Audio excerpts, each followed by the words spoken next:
सारे देवताओं में सूर्य ही एक ऐसे देवता हैं जो हमारे बीच साक्षात दृश्यमान हैं, अर्थात जिन्हें हम देख सकते हैं, महसूस कर सकते हैं। शायद इसीलिए इनका महत्व कुछ ज़्यादा ही अधिक है। कार्तिक मास के शुक्ल पक्ष के षष्ठी तिथि को हमारे हिंदू धर्म के लोग इनकी आराधना माँ षष्ठी देवी के रूप में करते हैं, जिन्हें हम छठी मैया या छठ पूजा के रूप में जानते हैं। भाई दूज के तीसरे दिन से यह पर्व आरंभ हो जाता है। संपूर्ण विश्व में हम भारतवासी ही ऐसे लोग हैं जो उदितमान सूर्य की आराधना तो करते हैं, साथ ही अस्ताचल होते सूर्य को भी उसी भाव से पूजते हैं, क्योंकि सूर्य एक देवता है और दिशा बदलने से देवता का महत्व कम नहीं हो जाता। सूरज हूँ, जिंदगी की रमक छोड़ जाऊँगा, मैं डूब भी गया तो सफक छोड़ जाऊँगा, सफक छोड़ जाऊँगा। इसलिए छठ पूजा एक ऐसा पर्व है जिसमें सूर्य नारायण के जीवंत रूप को देखकर व्रतीगण पूजा करते हैं। पूरे ब्रह्मांड की सारी संगीत छठ मैया के संगीत और गीत के धुन के सामने नतमस्तक हो जाती है और फीकी पड़ जाती है, और एक ही स्वर में संपूर्ण बिहार, झारखंड तथा उत्तर प्रदेश की माताएं एक स्वर में गा उठती है। कांच ही बांस के बहंगिया, बहंगी लचकत जाए, होई न बलम जी कहरिया, दौरा घाट पहुँचाए। तो चलिए इसी धुन के साथ मैं अपने छठ ब्लॉग से आपको जोड़ता हूँ कि किस प्रकार और कैसे मैंने अपना छठ पर बड़ी श्रद्धा, निष्ठा, उल्लास के साथ अपने पूरी परिवार के साथ मनाया। तो चलिए जोड़ता हूँ मैं आपको अपने भारतीय परंपरा तथा संस्कृति से। तो यहाँ आप देख सकते हैं कि मैं छठ में लगने वाले जितने भी बर्तन होते हैं सब पीतल के, कांसे के ही होते हैं। उसकी सफाई कर रहा हूँ क्योंकि एक साल से ये पड़े होते हैं अलमीरा में, तो थोड़ा सा इसमें गंदगी पड़ जाती है, तो उसकी सफाई हो रही है। पहले मेरी दोनों भाभियाँ मिलकर मम्मी के साथ सफाई कर रही थी, लेकिन अब उनको घर के बाकी काम करने थे जिसकी वजह से वो चली गईं। अब मैं भी मम्मी के साथ मिलकर के मैं भी सफाई में जुड़ गया था।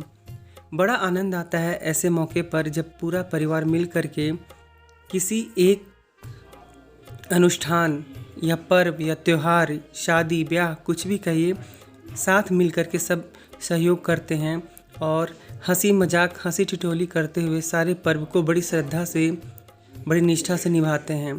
तो उसी निष्ठा से निभाते हुए हम लोगों ने सारा बर्तन धो लिया था और ये छत पे हम लोग सूखने के लिए डाल दिए। बाकी बर्तन हमारे पूजा रूम में रखा हुआ है जिसे निकाला नहीं गया। अब देखिए छठ का महाप्रसाद प्रथम दिन से ही शुरुआत हो जाता है उसका, जिसे नहाय खाए कहा जाता है। इस दिन व्रतीगण लौकी की सब्जी सेंधा नमक में बनाती हैं। चने की दाल, अरवा चावल तथा विभिन्न प्रकार की स्वादिष्ट चटनी तथा सब्जियां बनाई जाती हैं। यह छठ माता का प्रथम प्रसाद के रूप में माना जाता है। जिस घर में छठ होता है वहाँ के लोग तो प्रसाद खाते ही हैं, साथ में हमारे पूरे मोहल्ले में भी इसका वितरण किया जाता है। सर्वप्रथम व्रतीगण इसे ग्रहण करते हैं, फिर कोई दूसरा ग्रहण करता है। दूसरे दिन खरना का दिन माना जाता है। इस दिन खीर की ही प्रसाद के रूप में ग्रहण किया जाता है। देखिए यहाँ हमारी भाभी अरवा चावल को सुखा रही है लड्डू बनाने के लिए। चावल का लड्डू, जिसे हमारे बिहारी और यूपी लैंग्वेज में लड़ुआ कहा जाता है, उसे बनाने के लिए धूप में बहुत निष्ठा से और श्रद्धा से सुखा रही हैं ताकि कहीं कमी न रह जाए, छठ माता के व्रत में कहीं खोट न पड़ जाए। तो लोहंडा का दिन शुरू हो गया है, जो हमारे छठ का दूसरा दिन माना जाता है। यहाँ पे खीर बनाई जाती है। एक खीर संपूर्ण दूध में बनती है जिसमें मीठा थोड़ा सा भी नहीं डाला जाता, और दूसरी खीर बनती है जिसे रसिया कहा जाता है हमारे लोक भाषा में। उसमें गुड़ और दूध दोनों मिलाया जाता है। हमने उसी दिन ही फल की खरीदारी भी कर ली थी। एक्चुअली हम चाहते थे कि दूसरे तीसरे दिन हम लोग ख़रीदें, लेकिन भीड़ की वजह से यहाँ मार्केट में बहुत भीड़ और जाम हो जाता है, जिसकी वजह से हमने पहले ही फल की ख़रीदारी कर ली थी। और देखिए, कच्चे केले के घौद को ख़रीदा गया ताकि पकने में शायद 1-2 दिन लग जाए। अब खरना के रात्रि को यहाँ पे छठी माता का आराधना किया जा रहा है। माना जाता है कि जितना सूप होता है उतना यहाँ पे मिट्टी के बर्तन में माता को भोग लगाया जाता है, जो तुलसी के दल, पान के पत्र, केला और जो पूड़ी, घी में बनाई हुई पूड़ी और सफ़ेद खीर और रसिया, जिसे मैंने भी कहा गुड़ के साथ बनाया जाता है, वो अर्पण किया जाता है। एक पीढ़ा, जिसे हम लोग भाषा में पीढ़ा कहते हैं, काठ की एक बैठने की पीढ़ी होती है, उसे अच्छे से धो करके उसमें घी का लेप लगाया जाता है। फिर चावल के बुरादे से वहाँ पे लेप लगाया जाता है, जिसे ऐपन कहा जाता है। उसके ऊपर व्रतीगण सिंदूर लगाती हैं और उसके बाद 5 सिंदूर की टीके लगाए जाते हैं। आप देख सकते हैं कि मेरी भाभी यहाँ 5 सिंदूर के टीके लगाई हैं और जितना सूप इनका होगा उतना ही यहाँ पे ये बर्तन रख रही हैं। एक बड़ा बर्तन होता है, एक छोटा बर्तन होता है। बड़े बर्तन के ऊपर छोटा बर्तन रखा जाता है। पूरी तरीके से भरा हुआ यह प्रसाद के सामने बहुत निष्ठा से व्रतीगण अपने नतमस्तक होकर के ईश्वर को याद करती हैं, छठी माता को याद करती हैं और 5 दिए जलाए जाते हैं, ताकि पूरी निष्ठा और श्रद्धा एक दीपक के रूप में एकत्रित हो जाए और व्रतियों को और उसके पूरे परिवार को स्वस्थ होने का और शांत जीवन बिताने का एक वरदान दे छठी मैया। तो इसके लिए व्रतीगण खरना के दिन से ही शुरू कर देती हैं। देखिए, यहाँ पे दीपक जल चुका है और भाभी खरना की शुरुआत कर चुकी हैं। खरना का तैयारी चल रहा है। देखिए, पूरी श्रद्धा के साथ यहाँ पे दीपक भी जलाया जा रहा है। एक्चुअली भाभी यहाँ इनसे धूप जल नहीं पा रहा था, लेकिन कुछ कोशिश के बाद ये जल गया और यहाँ पे धूप दिया जा रहा है। छठी माता को धूप अर्पण किया जा रहा है और जितने भी फल होते हैं, जितने भी वहाँ प्रसाद अर्पित किए गए हैं, उस पे फूल भी ज़रूर अर्पित किए जाते हैं। ये फूल अपना प्रतीक होता है। जो भी भक्त होते हैं उनका प्रतीक होता है। भक्त के सच्चे मन को फूल ही प्रभु तक पहुँचाता है। इस वजह से ये फूल भी ज़रूर अर्पित किए जाते हैं।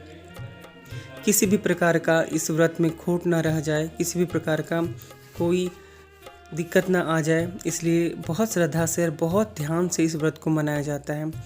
अब व्रतीगण जो भी व्रत करती हैं वो पूरी तरीके से जब पूजा हो जाता है संपन्न, तो फिर प्रसाद ग्रहण करती हैं और उन्हीं का प्रसाद का जूठा जो बचता है उसे बाकी घर के लोग ग्रहण करते हैं। इसमें ये देखा जाता है कि जब तक चांद होता है तभी तक आप जो भी व्रत कर रही हैं वो कुछ भी पानी ग्रहण कर सकती हैं। उसके बाद किसी भी प्रकार का पानी ग्रहण नहीं किया जाएगा और किसी भी प्रकार का कोई खोट ना रह जाए, इसीलिए चावल में एक कंकड़ भी नहीं मिलना चाहिए। अभी रात के 11 बज रहे हैं और 11 बजे हम खरना का सारा प्रोग्राम ख़त्म हो गया। सारा जो भी प्रसाद बंटना था, गेस्ट आने थे, सब वो सारा कार्यक्रम फिनिश हो गया। अब हम लोग जुटे हैं अस्ताचल अर्घ में जो ठेकुआ बनता है, अस्ताचल अर्घ के लिए जो ठेकुआ बनता है उसकी तैयारी चल रही है।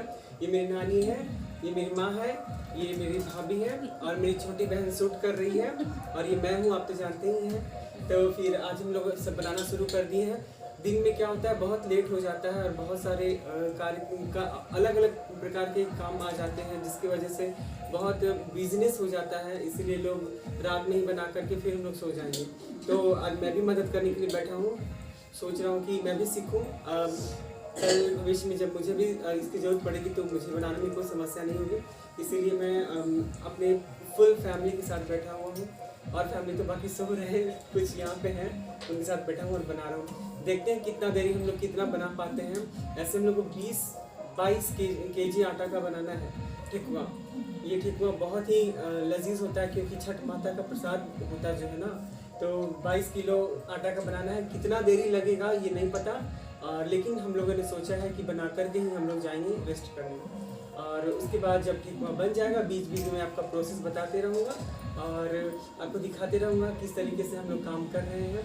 हमारे मम्मी, मेरी नानी, मेरी भाभी, मेरी बहन और हम कैसे बिजी हैं आपको दिखाएंगे कि किस तरीके से, कितनी पवित्रता से, कितनी श्रद्धा से, कितनी निष्ठा से इस पर्व को लोग मनाते हैं, कितनी सफाई से लोग इसे निभाते हैं और पवित्रता होती है इस पर्व में। चलिए तो फिर मिलते हैं कुछ देरी के बाद। अब खरना का जो कार्यक्रम था वो ख़त्म हो चुका था। मेहमान सारे प्रसाद ग्रहण करके अपने घर को लौट चुके थे। तो तीसरे दिन अर्थात अस्ताचल सूर्य को अर्घ देने की तैयारी उसके एक दिन पहले से ही हमारा पूरा परिवार करने में जुट गया था। यहाँ पे आप देख सकते हैं कि मेरी कज़न, मेरी भाभी, मेरी नानी और मेरी मम्मी, हम लोग सब मिल करके रात खरना के दिन के रात 11 बजे से ही जुट गए थे ठेकुआ बनाने में, ताकि दूसरे दिन किसी भी प्रकार की समस्या ना पैदा हो। हमने 22 किलो आटे का ठेकुआ बनाया। ठेकुआ एक ऐसा प्रसाद है जिसे अलग अलग क्षेत्रों में अलग अलग नाम से जानते हैं। कहीं इसे टिकरी भी कहा जाता है, ठेकुआ भी कहा जाता है, कहीं इसे पुआ भी कहा जाता है। अब हमारा पूरा परिवार निकल चुका है घाट पे जाने के लिए। मेरे भाई लोग, मेरे भतीजा, मेरी मम्मी, मेरे पापा, मेरी भाभियाँ, मेरी नानी, मेरे कज़न, सब कोई, मेरी भगनी भी यहाँ पे शामिल थे। यहाँ देखिए दंडवत दिया जा रहा है।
अस्ताचल सूर्य को अर्घ देने के क्रम में सबसे पहले व्रतीगण जो भी तालाब, नदी, पोखर जो भी होता है उसमें उन लोग एक बार डुबकी लगा करके आती हैं वापस घाट के पास, और उनके जो भी सगे संबंधी हैं उनको उनके आंचल पे चावल की बुरादा का छिड़काव करती हैं, फूल दिया जाता है और सिंदूर के 5 टीके लगाए जाते हैं।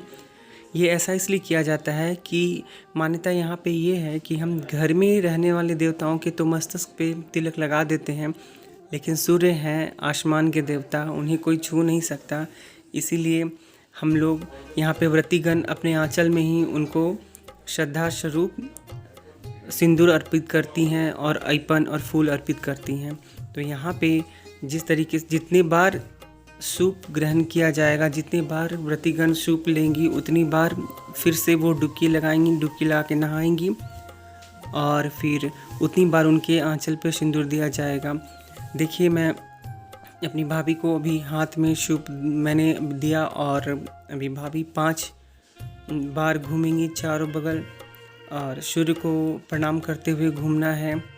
एक पर एक हम लोग सूप देते जा रहे हैं, फिर भाभी सूर्य देव को अर्पित करते जा रही हैं, फिर हम वापस रख रहे हैं उस सूप को। इस प्रकार से लगभग 700 सूप का अर्घ स्वरूप कर दिया। मेरी भाभी अभी घूम रही हैं, मतलब यहाँ इस में देख सकते हैं कि अभी पूर्णतः पूरी तरीके से सूप दिया नहीं गया है। अब हो चुका था, अब अंत में जब सारे शुभ दे दिए जाते हैं तो फिर भगवान को, सूर्य नारायण को जल से, जिस जल में नहाया जाता है उसी जल से 5 बार अर्घ देने की हाथों से परंपरा है। तो ये परंपरा निभाया गया यहाँ पर भी। और उसके बाद जब पूरी तरीके से अर्घ दे दिया जाता है तो जो व्रत कर रही हैं वो घाट पे ऊपर आती हैं और फिर धूप दीप जला करके प्रभु को धूप अर्पित करती हैं और प्रभु से सुख शांति की कामना करती हैं। कितना मनोरम दृश्य है यहाँ पे। हम पीछे हमारा घर दिख रहा है और देखिए हमारे घर की भी सुंदरता कितनी बढ़ गई है। हमारा घर तालाब के बगल में ही है, जिसकी वजह से हर बार हमारे घर को और हमारे पड़ोसियों के घर को सजाया जाता है। यह तालाब हमारे घर के पीछे है, जो अद्भुत और मनोरम दृश्य पैदा कर देता है, उत्पन्न कर देता है। इस छठ घाट को, घाट की सुंदरता तो देखते ही बनती है। ऐसा लगता है कि स्वर्ग भी इसी घाट के इर्द गिर्द घूम रहा हो। सारे शुभ में दिए जलना अनिवार्य होता है, दिए अगरबत्ती लोग जलाना अनिवार्य समझते हैं। अब अस्ताचल सूर्य को अर्घ देने के बाद बारी थी सुबह के उदितमान सूर्य को अर्घ देने की। तो हम लोग घाट पे फिर से पहुंच चुके हैं, उसी स्थान पे जिस स्थान पे उदितमान सूर्य को हमने अर्घ दिया था। तो अस्ताचल सूर्य को अर्घ दिया था, अब उदितमान सूर्य को भी अर्घ दे दिया गया। यहाँ पे 7 पिंडियाँ बनाई जाती हैं जो देवी का, माँ पार्वती का रूप होती हैं। इस पे भी अइपन, सिंदूर, ठेकुआ, फूल चढ़ाया जाता है और प्रभु को धूप दीप दिया जाता है। तो देखिए मेरी भाभी उसी क्रिया में लगी हुई हैं और प्रभु को अर्पित कर रही हैं। माता, यहाँ ये 7 पिंडियाँ पार्वती का रूप मानी जाती हैं। ये हर जिसके घर में भी छठ होता है, जो भी व्रत छठ करती हैं, किसी न किसी रूप से घाट पे इसे ज़रूर, यहाँ प्रसाद ज़रूर अर्पित करती हैं। सबके यहाँ अलग अलग मान्यताएं हैं, अलग अलग प्रकार से प्रसाद अर्पित करने की परंपरा है, प्रथा है। हमारे यहाँ इस प्रकार की परंपरा है। अंत में जब पूरी तरीके से घाट पूज लिया जाता है तो पान के पत्ते पर कपूर जला करके उसे विसर्जित किया जाता है, उसे आगे बढ़ाया जाता है। ये होता है, ये मान्यता यहाँ पे है कि ये सूर्य को अर्पित किया जा रहा है। तो हमारी भाभी वही काम कर रही हैं, एक भी हर परंपरा को पूरी श्रद्धा से निभाते हुए बहुत प्रसन्न दिख रही हैं। इस प्रकार छठ का महापर्व बहुत ही उल्लास और खुशी के साथ हमारे घर में मनाया गया। लोगों ने बहुत ही दिल से और बहुत खुश होकर के मनाया और पूरा मोहल्ला उस छठ के महापर्व से खुश नज़र आ रहा था। पूरे मोहल्ले को सजाया जाता है, इतनी खूबसूरती होती है उस समय पूरे मोहल्ले की। लगता है कि इस मोहल्ले में किसी की बारात आई हो, इतनी खूबसूरती बढ़ जाती है जब छठ महापर्व की शुरुआत होती है। छठ की शुरुआत से ही, शुरू दिन से ही यह पूरी तरीके से पूरा माहौल, पूरा वातावरण बदल जाता है हमारे मोहल्ले की। देखिए उदितमान सूर्य को अर्घ पड़ चुका है, व्रतीगण उन्हें हुमाद अर्पित कर रही हैं। उसके बाद घाट पर ही सबको सिंदूर दिया जाएगा। जो भी प्रसाद ग्रहण करने आएंगी उन्हें सिंदूर दिया जाएगा और लोग दूसरे लोग भी आकर के जहाँ व्रतीगण हुमाद देती हैं उसमें लोग हुमाद अर्पित करते हैं और फिर प्रसाद ग्रहण करते हैं। लोग प्रसाद भी ले जाते हैं वहाँ पे और प्रसाद भी सबको बांटते हैं। बोला जाता है कि घाट पर का प्रसाद जरूर लेना चाहिए, क्योंकि वहाँ पे साक्षात दृश्यमान सूर्य देव की कृपा होती है। तो वही काम यहाँ किया जा रहा है। इसकी सुंदरता इतनी अद्भुत होती है, शायद ही कोई ऐसा पर्व या त्यौहार होगा जो इतना खूबसूरत, इतनी श्रद्धा, इतनी निष्ठा, इतनी स्वच्छता सफाई से मनाया जाता हो। छठ ही एक ऐसा पर्व है जिसे हर जाति के, हर समुदाय के लोग बहुत श्रद्धा से और निष्ठा से निभाते हैं। मैं कामना करूँगा कि हमारा पूरा विश्व उसी श्रद्धा, उसी निष्ठा से एकजुट हो कर के इस वर्ष की भांति हर वर्ष इस पर्व को निभाते रहें और दूसरों को पूर्ण करने में सहायता पूरी तरीके से करते रहें। तो छठ व्रत का ये ब्लॉग मेरा पूरा हुआ। मैंने अपने व्यूअर्स को मेरे यहाँ किस प्रकार से छठ मनाया जाता है उसे हर विधि के साथ रूबरू कराया। फिर अगले वर्ष मैं फिर ज़रूर, भगवान की इच्छा रही तो फिर मैं आपको फिर से छठ की हर नियमों के साथ रूबरू करवाऊँगा। तो फिर मिलते हैं मेरे नेक्स्ट ब्लॉग में। प्लीज़ एंजॉय कीजिए और सब्सक्राइब और लाइक कीजिए।